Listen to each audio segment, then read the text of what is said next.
ಎಲ್ಲರಿಗೂ ನಮಸ್ಕಾರ. ಇಂದಿನ ಈ ವಿಡಿಯೋದಲ್ಲಿ ಭಗವದ್ಗೀತೆಯ ಅಧ್ಯಾಯ 10 ವಿಭೂತಿ ಯೋಗದ ಶ್ಲೋಕ 21ರಿಂದ 25ರವರೆಗೆ ಕವರ್ ಮಾಡಲಿಕ್ಕಿದ್ದೇವೆ. ಶ್ಲೋಕ 21. ಆದಿತ್ಯಾನಾಂ ಅಹಂ ವಿಷ್ಣುಃ ಜ್ಯೋತಿಷಾಂ ರವಿಃ ಅಂಶುಮಾನ್ ಮರೀಚಿಃ ಮರುತಾಂ ಅಸ್ಮಿ ನಕ್ಷತ್ರಾಣಾಂ ಅಹಂ ಶಶಿ. ನಾನು ಆದಿತ್ಯರಲ್ಲಿ ವಿಷ್ಣು, ಜ್ಯೋತಿಗಳಲ್ಲಿ ತೇಜಸ್ವಿ ಸೂರ್ಯ, ಮರುತರಲ್ಲಿ ಮರೀಚಿ ಮತ್ತು ನಕ್ಷತ್ರಗಳಲ್ಲಿ ನಾನು ಚಂದ್ರನು. ಆದಿತ್ಯರು 12 ಮಂದಿ. ಅವರಲ್ಲಿ ಮುಖ್ಯನಾದವನು ಕೃಷ್ಣ. ಆಕಾಶದಲ್ಲಿ ಹೊಳೆಯುತ್ತಿರುವಂತಹ ಪ್ರಕಾಶಗಳಲ್ಲಿ ಸೂರ್ಯನು ಮುಖ್ಯನಾದವನು. ಬ್ರಹ್ಮ ಸಂಹಿತೆಯಲ್ಲಿ ಸೂರ್ಯನನ್ನು ಪರಮಪ್ರಭುವಿನ ಪ್ರಕಾಶಮಾನ ನೇತ್ರವೆಂದು ಒಪ್ಪಿದೆ. ಆಕಾಶದಲ್ಲಿ 50 ಬಗೆಗಳ ವಾಯುವು ಬೀಸುತ್ತದೆ. ಇವುಗಳ ನಿಯಂತ್ರಕ ದೇವತೆ ಮರೀಚಿಯು ಕೃಷ್ಣನನ್ನು ಪ್ರತಿನಿಧಿಸುತ್ತಾನೆ. ನಕ್ಷತ್ರಗಳಲ್ಲಿ ರಾತ್ರಿ ಪ್ರಧಾನವಾದವನು ಚಂದ್ರ. ಆದುದರಿಂದ ಚಂದ್ರನು ಕೃಷ್ಣನ ಪ್ರತಿನಿಧಿ. ಈ ಶ್ಲೋಕದಲ್ಲಿ ಚಂದ್ರನು ನಕ್ಷತ್ರಗಳಲ್ಲಿ ಒಂದೆಂದು ತೋರುತ್ತದೆ.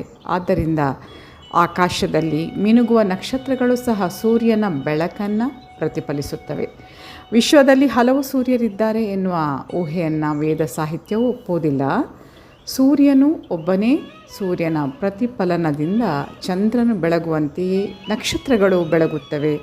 ಭಗವದ್ಗೀತೆಯು ಇಲ್ಲಿ ಚಂದ್ರನು ನಕ್ಷತ್ರಗಳಲ್ಲಿ ಒಂದು, ಮಿನುಗುವ ನಕ್ಷತ್ರಗಳು ಸೂರ್ಯಗಳಲ್ಲ, ಆದರೆ ಚಂದ್ರನನ್ನು ಹೋಲುತ್ತವೆ ಎಂದು ಸೂಚಿಸುತ್ತದೆ. ಶ್ಲೋಕ 22. ವೇದಾನಾಂ ಸಾಮವೇದಃ ಅಸ್ಮಿ ದೇವಾನಾಂ ಅಸ್ಮಿ ವಾಸವಃ ಇಂದ್ರಿಯಾಣಾಂ ಮನಃ ಚ ಅಸ್ಮಿ ಭೂತಾನಾಂ ಅಸ್ಮಿ ಚೇತನ. ವೇದಗಳಲ್ಲಿ ನಾನು ಸಾಮವೇದ, ದೇವತೆಗಳಲ್ಲಿ ನಾನು ಸ್ವರ್ಗರಾಜನಾದ ಇಂದ್ರ, ಇಂದ್ರಿಯಗಳಲ್ಲಿ ನಾನು ಮನಸ್ಸು ಮತ್ತು ಜೀವಿಗಳಲ್ಲಿ ನಾನು ಚೇತನ. ಜಡದ್ರವ್ಯಕ್ಕೂ ಚೇತನಕ್ಕೂ ಇರುವ ವ್ಯತ್ಯಾಸ ಎಂದರೆ ಜಡದ್ರವ್ಯಕ್ಕೆ ಜೀವಿಗಿರುವಂತೆ ಪ್ರಜ್ಞೆ ಇಲ್ಲ.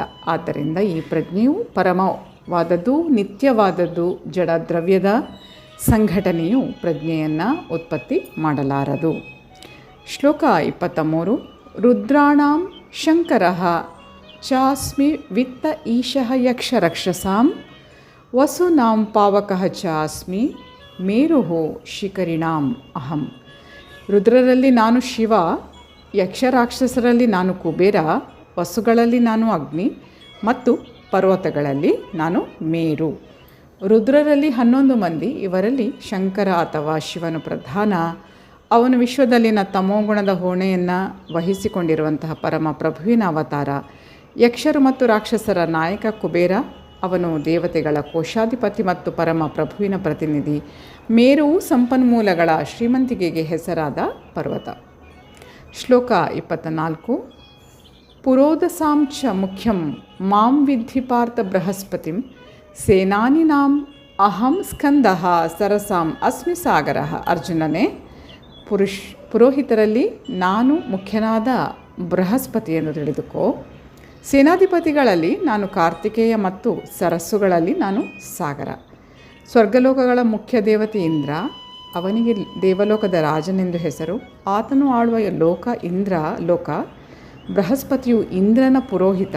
ಇಂದ್ರನು ಎಲ್ಲ ರಾಜರ ನಾಯಕನಾದದ್ದರಿಂದ ಬೃಹಸ್ಪತಿಯು ಎಲ್ಲ ಪುರೋಹಿತರ ನಾಯಕ. ಇಂದ್ರನು ಎಲ್ಲ ರಾಜರಲ್ಲಿ ಪ್ರಮುಖನಾದಂತೆ ಪಾರ್ವತಿ ಮತ್ತು ಶಿವರ ಮಗನಾದ ಸ್ಕಂದ ಅಥವಾ ಕಾರ್ತಿಕೇಯನು ಎಲ್ಲ ಸೈನ್ಯಾಧಿಪತಿಗಳಲ್ಲಿ ಮುಖ್ಯನು. ಜಲರಾಶಿಗಳಲ್ಲಿ ಸಮುದ್ರವೇ ಅತ್ಯಂತ ದೊಡ್ಡದು. ಕೃಷ್ಣನ ಈ ನಿರೂಪಣೆಗಳು ಅವನ ಮಹಿಮೆಯ ಸೂಚನೆಗಳು ಅಷ್ಟೇ. ಶ್ಲೋಕ 25.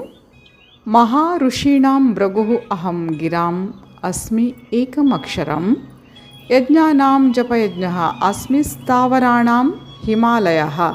ಮಹರ್ಷಿಗಳಲ್ಲಿ ನಾನು ಭೃಗು, ಕಂಪನಗಳಲ್ಲಿ ನಾನು ದಿವ್ಯ ಓಂಕಾರ, ಯಜ್ಞಗಳಲ್ಲಿ ನಾನು ಜಪಯಜ್ಞ, ಚಲಿಸದ ವಸ್ತುಗಳಲ್ಲಿ ನಾನು ಹಿಮಾಲಯ.